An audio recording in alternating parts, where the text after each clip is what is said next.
días, bienvenidos a su programa de debate político Tesis y Antítesis. Nos volvemos a encontrar luego de las pasadas elecciones seccionales, cuyos resultados en muchos casos fueron una gran sorpresa.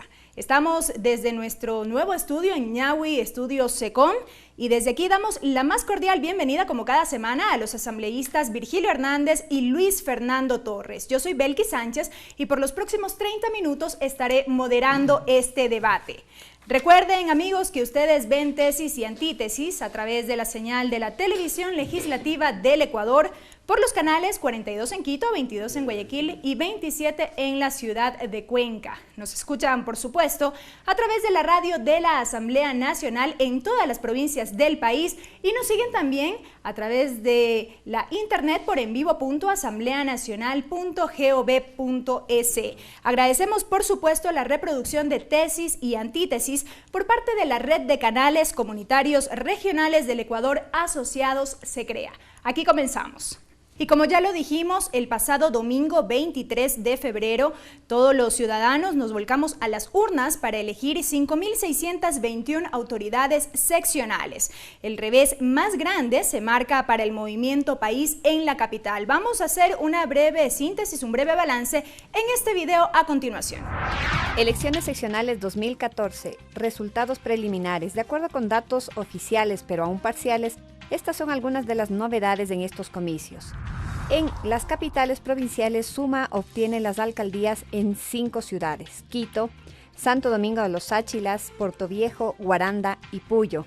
En tanto, Alianza País en Esmeraldas, Orellana y Macas.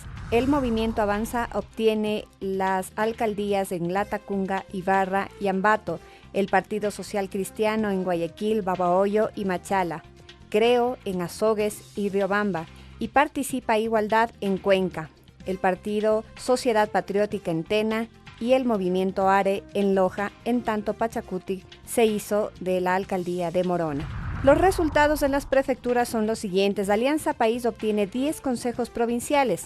Estos son Los Ríos, Pichincha, Cañar, Santo Domingo de los Áchilas, Tungurahua, Napo, Manabí, Santa Elena, Guayas y Chimborazo en alianza con Pachacutic. Pachacutic por sí solo en tanto obtiene las prefecturas de Cotopaxi, Morona, Santiago, Orellana y Zamora Chinchipe.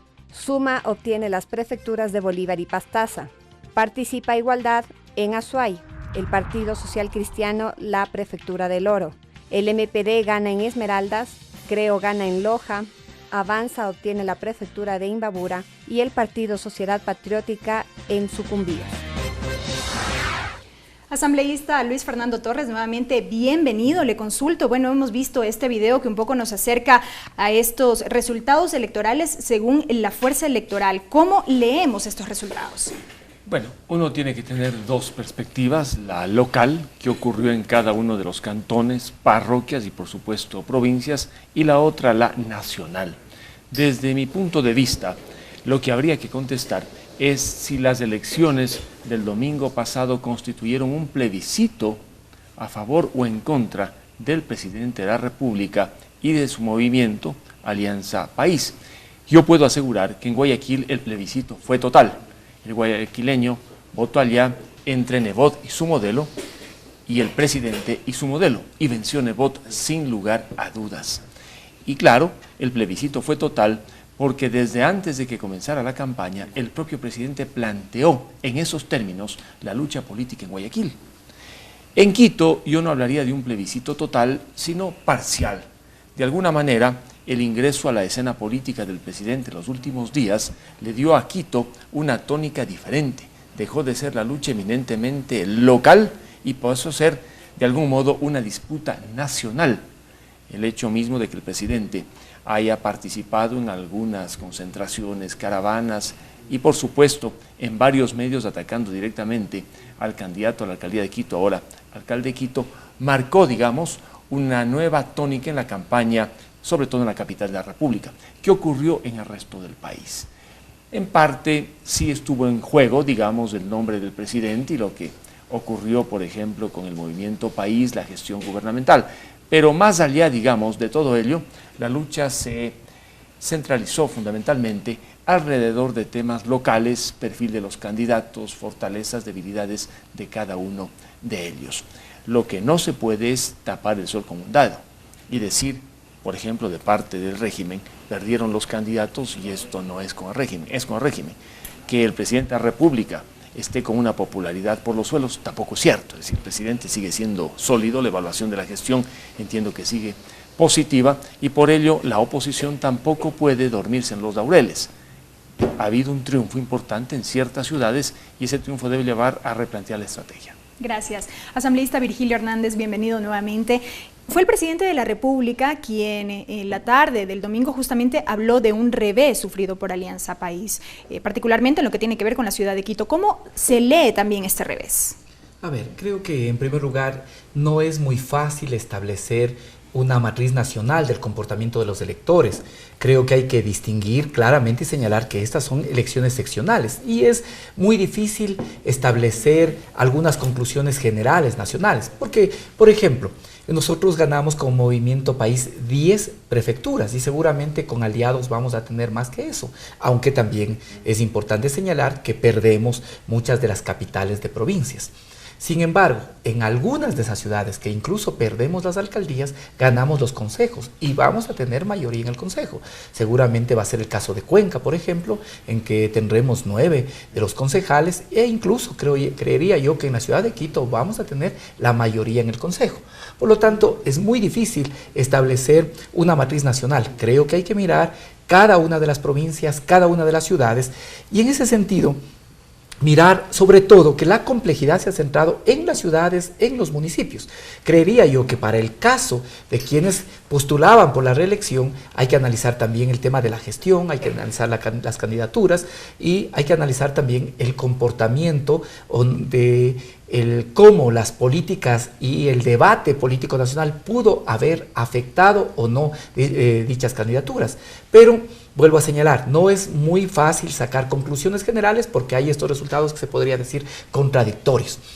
En el caso de Quito, el presidente de la República, el propio alcalde Augusto Barrera, que perdió la reelección, señalaron de manera clara, este es un revés para nosotros, para el Movimiento País, es un revés, puesto que nosotros consideramos a Quito el corazón de la Revolución Ciudadana y tenemos serias preocupaciones que con este revés pierda Quito, pero que también se quiera aprovechar Quito para ser una fuente de desestabilización e ingobernabilidad del país. Gracias. Asambleísta Luis Fernando Torres, ¿se podría articular la derecha en torno a la figura de Mauricio Rodas, quien resultó electo alcalde, en este caso de la ciudad de Quito, un hombre joven, para generar un contrapoder, en este caso al gobierno?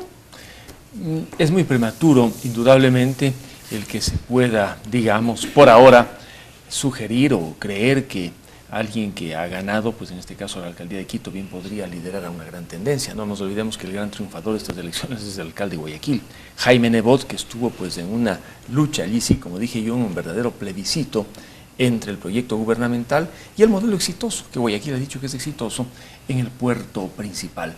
¿Qué va a pasar de aquí en adelante?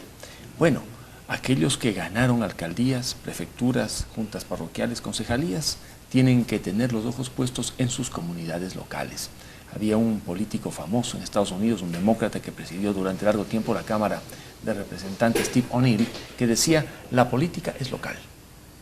De tal manera que un político que solo ve lo nacional y se olvida lo local, no tiene razón de representar a quienes dice representar. Por lo tanto, aquellos que tienen un mandato deberán poner sus ojos en sus comunidades locales.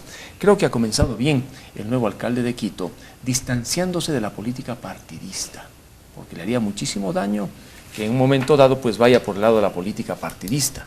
No nos olvidemos que un alcalde, y le digo por experiencia propia, es un servidor de la ciudad. Y Jaime Nebot lo ha entendido muy bien, y por eso ha tenido tanto éxito en los últimos años. El más allá de ser el líder de una formación política tan importante como Madera de Guerrero o el Partido Social Cristiano, es visto como el hombre que trabaja para la ciudad. Yo no veo que sea estratégicamente positivo para un alcalde, para un prefecto, el proyectar desde la alcaldía o la prefectura una actividad política nacional de corte partidista. El líder natural, digamos, de la tendencia, por lo que ha sucedido últimamente y por el triunfo arrollador que ha alcanzado, indudablemente que es el alcalde de Guayaquil. Habrá que ver qué decide él en lo futuro. existen indudablemente otras figuras, pero en el Ecuador nadie puede anticipar lo que puede suceder en 2017. Gracias. Asambleísta Virgilio Hernández, yo le quiero consultar, ¿qué estaría pasando en las grandes urbes y qué en las más pequeñas? Tomando en cuenta que, si bien, bueno, todavía no están los datos de las juntas parroquiales, en el nivel más pequeño parecería que Alianza País tiene buenos resultados. A ver, creo que hay que mirar, y para no dejar de responder también y de contrarreplicar a lo que decía Luis Fernando, creo que es importante mirar los signos, los símbolos que se presentan en la elección. El candidato que gana la alcaldía de Quito representa una posición muy clara del centro derecha. Y yo aquí quiero señalar que eso también es posible porque logra aglutinar al anticorreísmo y al antibarrerismo. Aquí, si uno revisa históricamente, vamos a ver que el presidente Correa siempre tiene de partida un 40-45% de anti. ¿Qué es lo que pasa con este 40-45%? Que en otras ocasiones ha corrido fragmentado y por lo tanto ha sido más difícil de visibilizar. Pero ahora los distintos sectores del centro a la derecha suman hacia el candidato de la oposición y vuelcan todos sus esfuerzos para derrotar a Augusto Barrera, en contra incluso de su propia lógica de supervivencia. ¿Cómo es posible entender que partidos que tienen y que pugnan por mantener el registro electoral y por lo tanto el 5%, finalmente no presentan candidatos ni tampoco exigen alianza? Creo el propio Partido Social Cristiano se suman a la candidatura de Mauricio Rodas. Y a esto otros grupos más pequeños como Concertación Nacional. Paradójicamente, Sociedad Patriótica abandona a su candidato para unirse a las fuerzas de la oposición, e incluso esta posición étnico-conservadora, que ya no me sorprende en Pachacuti, que desde hace algunos años está en Pachacuti, también renuncia incluso a mantener simbólicamente su participación para apoyar al candidato de la derecha. Creo que estas son cosas importantes que no podemos mirar. Y el otro hecho que creo que también es fundamental observar es que el anuncio que hace Jaime Nebot de su reelección ya desaparece lo de Madera de Guerrero, vuelve a posicionar las 6 del Partido Social Cristiano, de tal forma que creo yo que en las próximas elecciones el centro derecha va a buscar reposicionarse y ahí también empieza, diría yo, una disputa de hegemonía para ver quién logra consolidar su fuerza. Gracias, asambleísta Virgilio Hernández. Amigos, es tiempo de una primera pausa aquí en Tesis y Antítesis. Al volver estaremos revisando un video con los criterios de los ciudadanos respecto a lo que fue este proceso electoral. Regresamos.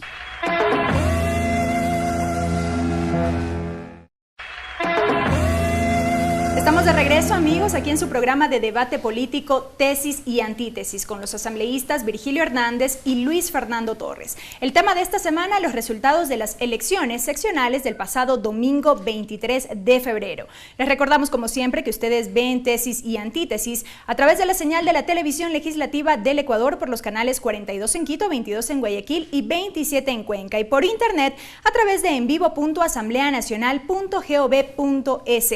Les contamos que el equipo de Tesis y Antítesis se trasladó por las calles del norte de Quito y recogieron algunos criterios de los ciudadanos de lo que fue el pasado proceso electoral. Veamos.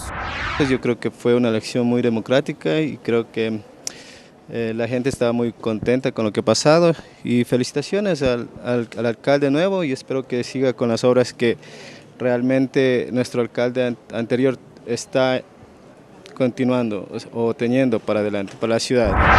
Una campaña pues que perdió el presidente porque se lanzó a hacer una campaña por alcaldes, y él es presidente, tiene que dedicarse a la presidencia, no a hacer campañas.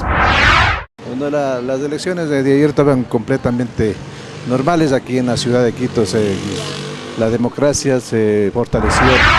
Sí se dieron buenos términos para la tranquilidad de todos. Para mí que fue un aviso para el señor que cambie al presidente y que cambie su actitud. Más que todo los impuestos que estaban muy altos. Dijo que iba a bajar, esperemos que lo haga por ese sentido.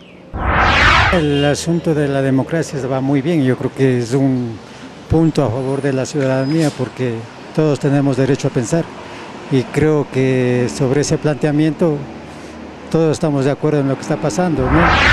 Como digo, es ganarle al gobierno nomás, al gobierno local, que no pudo obtener a su representante, a quien estuvo como candidato para poder ser elegido. Bueno, en las principales capitales perdió puntos su partido político de Alianza País, en Cuenca, en Guayaquil y Quito. Pienso que está bien, para que el presidente se dé cuenta de que, o sea, la gente no está tan conforme como él piensa. En cuanto a la campaña, fue el de bastante desleal, fue muy competitiva, existieron por parte de diversos grupos políticos intervencionismo de gente que no debía estar, gente que simplemente por su imagen trató de apalancar a sus candidatos, cuando otros candidatos simplemente fueron con sus propuestas, fueron con sus ideas, más no se dejaron llevar por una persona adicional. No, que parece que nuestros compañeros de la 35 nos traicionaron, pues. Votaron por todos se unieron contra Correa. Contra eso nomás es. Ahora veamos el nuevo alcalde qué pasará. Pues, la derecha de ese señor, no sé qué pasará. Asambleísta Luis Fernando Torres, ¿qué decir sobre lo dicho por los ciudadanos? Ellos en su mayoría han referido que fue un ganarle al gobierno, una derrota para el presidente de la República, también señalan. Bueno, sí, especialmente en los cantones que mencioné, Guayaquil, Quito, Cuenca, indudablemente que hubo un castigo al régimen a través de los candidatos a la alcaldía. En El Oro inclusive fue con el prefecto, un prefecto que históricamente había permanecido en El Oro durante décadas, resultó vencido por la lista 6 por el Partido Social Cristiano. Leía hace pocos días en diario El Telégrafo un análisis interesante. 3 temas parecería que movieron también el tablero las últimas semanas en Quito. El tema del Yasuní y TT, que estaba latente con ciertos sectores ecologistas, la protesta de los médicos que movilizó a muchísimos galenos alrededor, digamos, del artículo 146 del Código Integral Penal, y finalmente el tema de Bonil, que parecía pues un asunto aislado, pero el hecho de haber sancionado a un caricaturista ciertamente conmocionó redes sociales y hubo una correa de transmisión básicamente entre la juventud y quienes hacen opinión pública. Yo añadiría otro factor. En Quito, por ejemplo, hubo, al modo de ver, una equivocación. Resulta que al final aparecieron apoyándole al alcalde saliente aquellos que se habían caracterizado por establecer y cobrar los impuestos no gravosos que ha pagado cualquier ecuatoriano, como si es que en la imagen del ciudadano aquellas personas tuviesen una valoración positiva, y no es así. En las vendedoras, en los pequeños empresarios, en los comerciantes, ver al recaudador de impuestos defendiendo a aquel gestor municipal, el alcalde saliente, que había sido precisamente objeto de críticas por el manejo impositivo, simplemente corroboró lo que ocurría en la capital de la República. Esos son indudablemente errores, y aprovechó la población, en definitiva, para castigar a aquellos que ve con imagen negativa. Yo puedo asegurar que el problema que Quito vivió alrededor del tema de los impuestos locales es un problema nacional. La gente está indignada con la política tributaria, porque no es que pagan los que tienen más, en el fondo pagan, declaran y hacen trámites los estratos medios y bajos del país. Gracias. Asambleísta Virgilio Hernández, estos temas que ha citado el asambleísta Torres, los hemos podido ver o los hemos podido leer en las diferentes redes sociales, han sido los pronunciamientos de varios ciudadanos. ¿Han influido estos temas referidos por el asambleísta Torres? A ver, creo que en primer lugar, y esto es importante resaltar, hay que señalar que fue un triunfo de la democracia. ¿Y por qué quiero resaltar esto? Porque ya en los últimos días, previo a la realización de elecciones, se planteó y se ponía con fuerza la idea del fraude y de que se iba a recurrir a mecanismos fraudulentos para irrespetar la voluntad popular. Creo que nosotros con esta elección también hemos demostrado que somos absolutamente respetuosos del pronunciamiento ciudadano, que nosotros estamos realizando cambios, pero esos cambios se hacen en el marco de la democracia, cambios pacíficos y en el marco de las reglas de juego establecidas. De tal manera que todas esas voces ahora tendrán que explicarnos por qué recurrían al tema del fraude, intentando deslegitimar los resultados. Segundo, A nosotros nos toca ser muy severos en el análisis del momento que estamos viviendo, nos toca ser exigentes, muy autocríticos, nos toca establecer no culpables, pero sí responsabilidades. Por lo tanto, no podemos dejar de ver ningún aspecto que haya influido en este resultado. Nos toca considerar y ver si algunos elementos de la coyuntura nacional, como aquí se han citado, afectaron o no las candidaturas tanto en Quito como en el resto de provincias. Nos toca analizar y mirar. Sería una necedad que en este momento nosotros señalemos y digamos, no, estos factores no influyeron. No, nos toca analizar, tiene que ser parte de la valoración, del estudio que hagamos. Estamos nosotros ahora mismo como movimiento empeñados en realizar una profunda autocrítica. Parte de esa autocrítica tiene que realizarse con estudios de investigación que nos puedan dar mayor claridad sobre este tema. Segundo, creo que nos corresponde un análisis profundo, autocrítico también del movimiento, de cómo funciona el movimiento, de cómo toma las decisiones, de cómo escoge el movimiento, de si hemos logrado que los CRCs, por ejemplo, los comités de la Revolución Ciudadana, puedan insertarse efectivamente en los territorios. Creo que esto es importante que podamos ver. De igual forma, que podamos mirar, por ejemplo, aquí en Quito, existieron 1.200 candidatos. Si existen 1.200 candidatos para concejales, 1.180 iban a estar molestos. ¿Qué significa eso? Que seguramente nadie se está viendo representado en el otro. Esos son temas preocupantes y tenemos que ser rigurosos y profundos en el análisis. Gracias. Asambleísta Luis Fernando Torres, durante la campaña el movimiento oficialista ha señalado esta conspiración de la derecha para una desestabilización del gobierno o situaciones así. ¿Conspirarán desde Guayaquil, Quito y Cuenca contra el gobierno nacional? De ninguna manera. Nosotros somos tan demócratas como los demás latinoamericanos que tienen verdaderas democracias. Afortunadamente, el Ecuador no ha llegado a los niveles, por ejemplo, a los que ha caído Venezuela, donde existen muertos, heridos, milicias gubernamentales rociando de gasolina a quienes protestan. Afortunadamente, y ojalá nunca lleguemos a ese tipo de escenarios de descomposición social. Esperamos por la vía democrática, por supuesto, en el momento que nos corresponda, sustituir a quienes hoy gobiernan con un modelo distinto, que deje a un lado este estatismo tan marcado, con tantos impuestos, tantos controles, tantos inspectores, tantos recaudadores, tantas prohibiciones. Esto tiene que terminar, pero para ello se necesita polarizar la elección. ¿Por qué en Quito ganó el candidato Rodas? Porque hubo una polarización, como muy bien señala Virgilio. En Guayaquil hubo una polarización que permitió a Nebot definir su modelo y enfrentar al verdadero candidato, que era el presidente. En Cuenca ocurrió lo mismo. En los cantones donde no hubo polarización, la situación fue diferente. Se fragmentó la votación completamente. A nivel nacional, el 2017, indudablemente, el camino de la polarización en el ámbito de las ideas y de las propuestas será el que debamos transitar aquellos que queramos presentarle al Ecuador un proyecto alternativo. Pero para polarizar se necesita un gran consenso. Ojalá no tengamos del 2007 candidatos de un partido o de un movimiento. Tienen que ser candidatos de un gran frente. Es el único camino, el tener un frente con ideas, con propuestas, el que nos permita al Ecuador llevarle por el camino de la verdadera libertad. Gracias. Asambleísta Virgilio Hernández, me gustaría una réplica sobre lo dicho por el asambleísta Torres, y además de eso, usted hablaba de hacer una autocrítica a lo interno del movimiento, pero parece que al llamar a votar por el equipo, más que ayudar, esto perjudicó. ¿Eso es parte de esta autocrítica que deben hacerse como movimiento? Sí, la autocrítica debe ser integral. Creo que es importante replicar lo que dice Luis Fernando. Los impuestos siempre, y disminuir impuestos siempre ha sido bandera de la derecha. No es una consigna nueva, puede ser que ahora intenten plantearse desde nuevos rostros, desde nuevos membretes, pero siempre ha sido el planteamiento. Recordemos lo que pasó en el 98, Jaime Nebot, candidato a la Asamblea, ¿cuál fue la consigna del Partido Social Cristiano? No más impuestos. ¿Qué implicó eso en el 99? Implicó que desaparezca el impuesto a la renta, que es un impuesto de alguna manera progresivo, proporcional, y que se introduzca el impuesto a la circulación de capitales, el impuesto a los cheques que se conocía. ¿A qué llevó eso? También a generar, o fue uno de los factores de la crisis financiera, que además Ahora, ¿qué vamos a poder apreciar ya los quiteños del próximo año? Vamos a poder ver a quiénes se les rebajó $1, $1.50, $5, $15, y a quienes, en cambio, con esta medida se va a beneficiar en cientos y en miles de dólares. Eso vamos a poder mirar. Siempre los impuestos son un mecanismo de redistribución.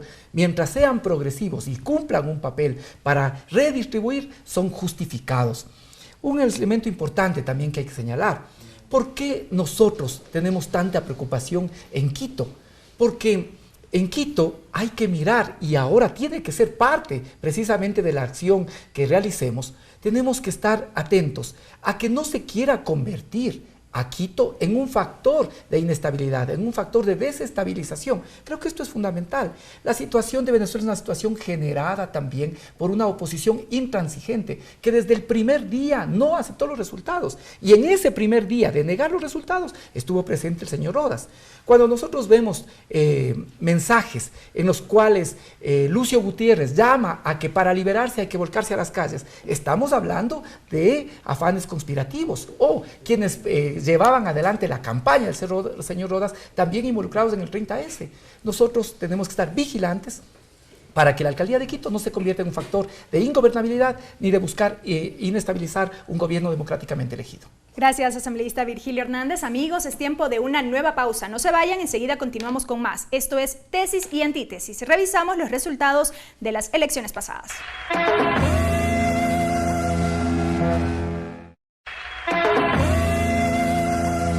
Amigos, continuamos con más de Tesis y Antítesis, su programa de debate político. Le quiero consultar al asambleísta Luis Fernando Torres. Evidentemente, según los resultados que saltan a la vista, que hemos visto, resultados oficiales del Consejo Electoral, la derecha recupera esta fuerza en las elecciones. Pero, ¿habrá aprendido de los errores pasados? Bueno, siempre uno aprende de los errores.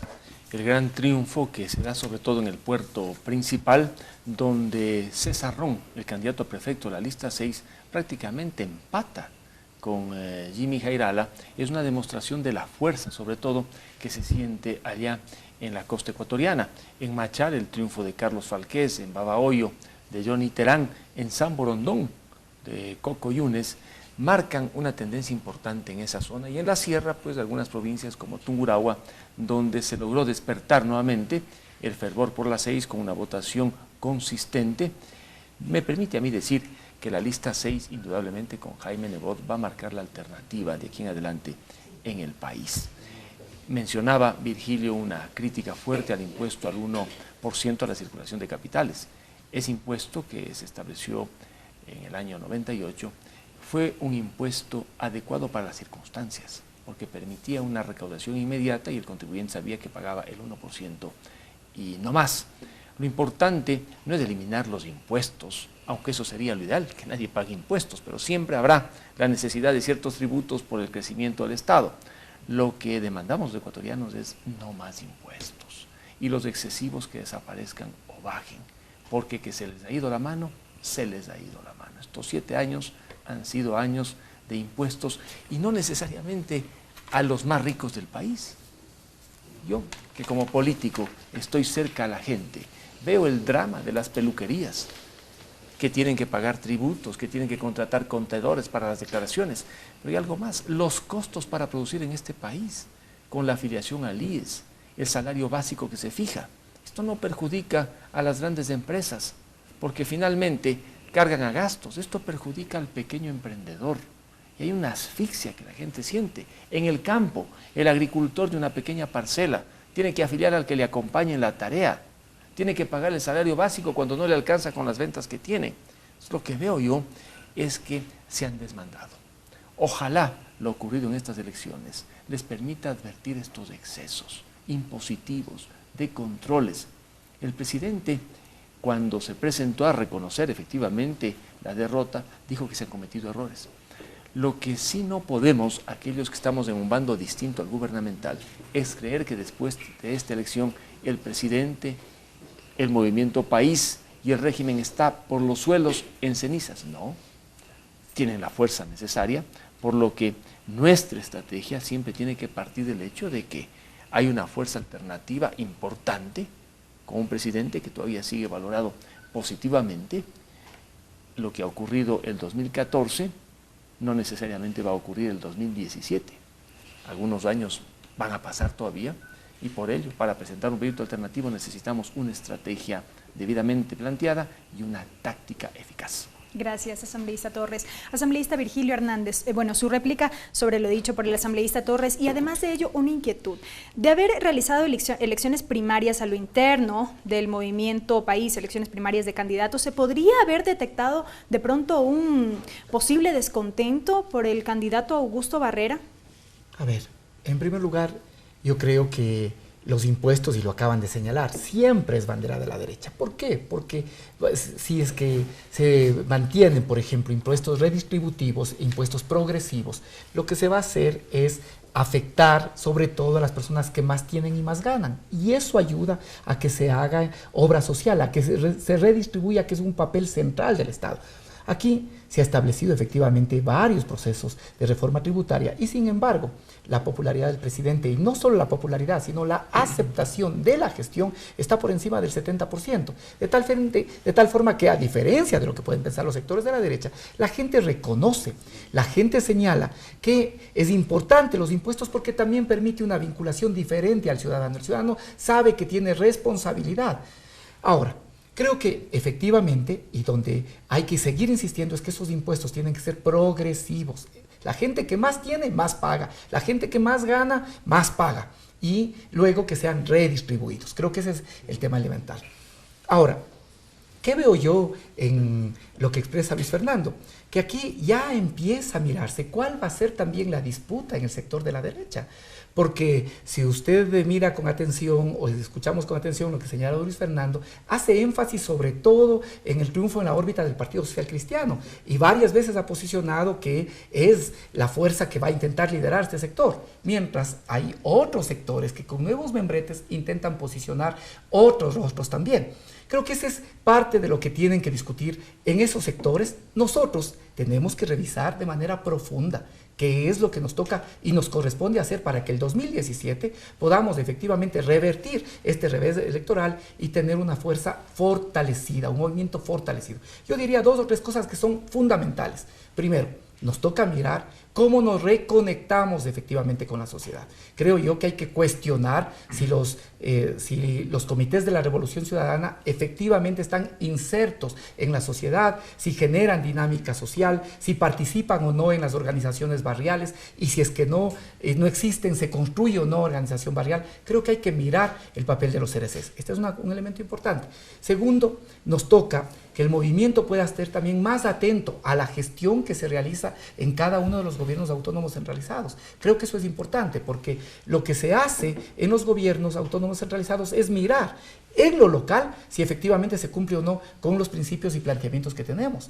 Tercero, creo que nos toca establecer con claridad cuáles son los mecanismos a través de los cuales seleccionamos candidatos, seleccionamos también aspirantes. Y ahí creo yo que nos toca discutir en un movimiento diverso como es el movimiento país, la posibilidad de, por ejemplo, construir tendencias al interno y que esas tendencias puedan democráticamente seleccionar tanto sus espacios de dirección como también sus representantes a los procesos de elección. Tenemos que ser profundos en el análisis para superar este revés y fortalecernos para el 2017. Gracias, asambleísta Virgilio Hernández, y gracias también al asambleísta Luis Fernando Torres, quienes nos han acompañado como cada semana en este programa de debate político, tesis y antítesis, en donde hemos analizado justamente los resultados de las elecciones seccionales del pasado 23 de febrero. Ustedes, como siempre, a ustedes les corresponde la síntesis de todo lo que hemos analizado durante este programa. Ustedes pueden revisar el video de este debate en nuestro canal de YouTube y en la página de Facebook del programa Tesis y Antítesis. También nos pueden escribir a nuestro correo electrónico tesisantítesis@hotmail.com. Este programa se reproduce por la señal de la radio de la Asamblea Nacional en todas las provincias del país los lunes a partir de las 8 de la mañana. Y agradecemos, por supuesto, también la difusión a través de la red de canales comunitarios regionales del Ecuador asociados SECREA. Hasta la próxima semana.